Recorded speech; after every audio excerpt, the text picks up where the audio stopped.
Insured, you are insured. அதாவது insurance என்ன பண்றோம்? ஒரு காரை இடிச்சிட்டீங்க சார், இடிச்ச உடனே அதுக்கு காசு கொடுக்குறாரு ஒருத்தர் வந்து, வாங்க தம்பி, என்ன தம்பி எவ்வளவு ஆச்சு? 1 லட்சம் ரூபா சார். சரி நான் கொடுக்குறேன். 1 லட்சம் கொடுத்து, நல்லா கவனிங்க, 1 லட்சம் கொடுத்து அந்த காரை ரிப்பேர் பண்றதுக்கு இன்னொருத்தர் உதவி செய்யறாரு. என் கார் ரிப்பேர் ஆகி புதுசாயிருச்சு. இப்ப நான் அவருக்கு தேங்க்ஸ் பண்றேன், ஐயா என் கார் இடிச்சதுக்கான காசை நீங்க கொடுத்துட்டீங்க, நல்லா கவனிங்க, கொடுத்துட்டீங்க, அதனால உங்களுக்கு ரொம்ப நன்றி அப்படின்ட்டு போற. இப்ப அடுத்து நீ இடிச்சினா திரும்ப காசு யார்தான் கட்டணும்? இவர் ஒண்ணுக்கு தான் கொடுத்தாரு, இனிமே இடிச்சா நீ தான் கொடுக்கணும்.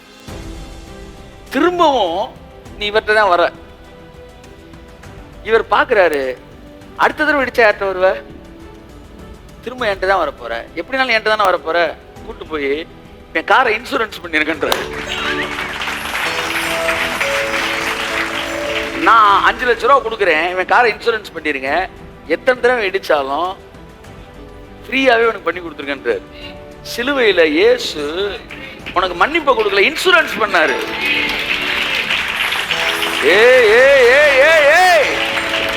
என் மன்னிப்பு என்பது ஒரு தடவைக்கான பேமெண்ட் கிடையாது, என் ஒட்டுமொத்த வாழ்க்கைக்கான இன்சூரன்ஸ்.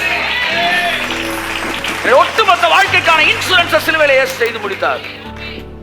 என் வண்டி கூட தான் சார் இன்சூர் பண்ணிருக்கு, அதுக்கான ரோட்ல போல லாரியெல்லாம் இடிச்சுக்கிட்டே வா இருக்கிறேன். அறிவு இல்லை உனக்கு? இன்சூர் பண்ணிட்டானோ அதனால பாவம் பண்ணிட்டே இருப்பான். ஏன் உங்க வண்டி கூட தான் இன்சூரன்ஸ் பண்ணிருக்கீங்க, ஃப்ரீ தானே, போய் முட்டுங்க டம்மு டம்முன்னு.